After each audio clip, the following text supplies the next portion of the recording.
এই ভিউয়ার্স আপনার জন্য একটি সরকারি চাকরি একটা নিয়োগ বিজ্ঞপ্তি নিয়ে হাজির হলাম। দেখেন এদিক দিয়ে অফিস সহক লোক নেবে 12 জন। 4 নম্বরে যেটা আছে নিচে দেখেন অফিস সহক লোক নেবে 12 জন। আপনাকে এসসি পাস করলে আপনি গণতন্ত্র বাংলাদেশ সরকারি বিদ্যুৎ জ্বালানি ও খনিজ সম্পদ মন্ত্রণালয়ে চাকরি করতে পারবেন। এসএসসি পাশে অফিস সহায়কে যদি 12 জন লোক নিয়োগ দেবে।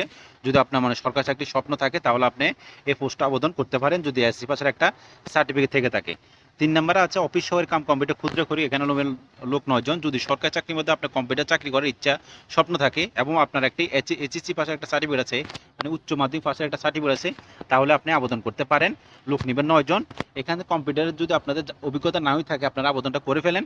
অভিজ্ঞতাটা আপনারা সরকারি চাকরি আবেদন করার পরে 3-4 মাস এরকম টাইম পাবেন, 5 মাসের মতো টাইম পাবেন। এর ভিতরে আপনার কম্পিউটার শিখে নিতে পারেন। যে কোনো সরকারি বা আধা সরকারি যে কোনো প্রতিষ্ঠান থেকে আপনি একটি 3 মাসের কোর্স করলে ভালো মানের আপনার কম্পিউটার শিখে যাবে। তারা প্রতি মিনিটে বাংলা 20 এবং ইংরেজি 20 শব্দটা তোলার অভিজ্ঞতা তারা চাইছে। অবশ্য আপনি এর থেকে বেশি তুলতে পারবেন যদি 3 মাসের একটা কোর্স করে থাকেন। এরপরে আছে দেখেন 2 নম্বরে যেটা আছে কম্পিউটার অপারেটর, লোক নেবে 2 জন। এই পদে যদি আবেদন করতে আপনাকে বিজ্ঞান বিভাগ থেকে যে কোনো বিজ্ঞান বিভাগ থেকে একটা স্নাতক বা ডিগ্রি পাস লাগবে, সাথে কম্পিউটারে ভালো মানের অভিজ্ঞতা লাগবে। এরপর আছে দেখেন আপনার 60 ক্ষুদ্র করে কম্পিউটার অপারেটর, আপনার লোক নেবে এখানে 4 জন। 60 ক্ষুদ্র করে কম্পিউটার অপারেটর লোক নেবে এখানে 4 জন। এখানে আবেদন করতে হলে আপনাকে স্নাতক বা ডিগ্রি পাস করতে হবে যে কোনো বিভাগ থেকে এবং কম্পিউটারে ভালো মানের অভিজ্ঞ থাকতে হবে, তাহলে আপনি এই পদে আবেদন করতে পারবেন। এটা হচ্ছে আবারও বলি গণতন্ত্র বাংলাদেশ সরকারের বিদ্যুৎ জ্বালানি ও খনিজ সম্পদ মন্ত্রণালয়ের একটি জ্বালানি ও খনিজ সম্পদ বিভাগ। এগুলো কিন্তু ভালো মানে, এটি কিন্তু রাজস্ব খ্যাতভূত একটি চাকরি, রাজস্ব খ্যাতভুক্ত চাকরি, সরকারি চাকরি। যদি স্বপ্ন থাকে যে কোনো পদে আপনার ঢুকেন, এগুলো কিন্তু মানুষ খুবই কম আবেদন করে, কেননা এগুলোতে আবেদন সংখ্যা কম।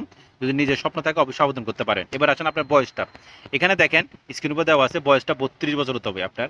18 থেকে 32 বছর ভিতর হতে হবে, তাহলে আপনি আবেদন করতে পারবেন। আপনার সার্টিফিকেট যদি 18 থেকে 32 বছর থেকে থাকে তাহলে অবশ্যই আপনি আবেদন করতে পারবেন। এবার আসেন আবেদনটা কীভাবে করবেন। আবেদনটা কীভাবে করবেন, আপনার বাজার আশেপাশে এমন কোনো কম্পিউটার দোকান আছে যেখানে সরকারি চাকরি আবেদন করা হয়, সেখানে যা বলবেন যে ভাইয়া একটি বাংলাদেশে একটা নিয়োগ প্রকাশ করছে, যেটা হচ্ছে আপনার বিদ্যুৎ জ্বালানি ও খনিজ সম্পদ মন্ত্রণালয় একটা নিয়োগ বিজ্ঞপ্তি। তারা যদি এটা খুঁজে না পায় তাদেরকে এই লিঙ্কটা দেখাবেন। এখানে যে লিঙ্কটা আছে দেখেন স্ক্রিন উপরে, http://emrd.teletalk.com.bd, এটি সরকারি ওয়েবসাইট লিঙ্ক। এই ওয়েবসাইট লিঙ্কে প্রবেশ করে আপনার সরাসরি আবেদনটা করতে পারবেন। যারা কম্পিউটারের দোকানে যাবেন ওইখানে যায়, ওদেরকে এই লিঙ্কটা দেখালে তারা আবেদনটা আপনাকে করে দেবে। আবেদনটা শুরু হবে কখন দেখেন, 13/2/2025, মানে ফেব্রুয়ারি মাসের আপনার 13 তারিখ সকাল 10টা বাজে আবেদন শুরু, এবং আপনার মার্চ মাসের আপনার 12 তারিখে আবেদন শেষ। মোটামুটি 1 মাসের মতো সময় পাবেন। এর ভিতর আপনারা অবশ্যই আবেদনটা করে ফেলবেন যদি এর ভিতর আপনি ভিডিওটা দেখে থাকেন। এখানে আর তেমন কিছু বোঝার মতো নাই। যদি কোনো কিছু আপনারা বুঝতে অসুবিধা অবশ্যই আমাকে কমেন্ট বক্সে কমেন্ট করবেন, সাথে সাথে আমি আপনাদের কমেন্টের রিপ্লাইয়ের মাধ্যমে আপনাদেরকে অবশ্যই হেল্প করবো। যদি কোনো পুরো চাকরিটা আপনাদের পেতে হয় তাহলে অবশ্যই আমাকে মেসেজ করবেন। আমার ফেসবুক প্রোফাইলে মেসেজ করলে আমি সাথে আপনাদেরকে রিপ্লাই দেবো। এতক্ষণ ধরে যারা ভিডিওটা দেখছেন তাদেরকে অসংখ্য ধন্যবাদ। যদি প্রথমবারের মতো হয়ে থাকেন, ফলো এবং সাবস্ক্রাইব করতে ভুলবেন না। Thank you so much for my watching video. Thank you.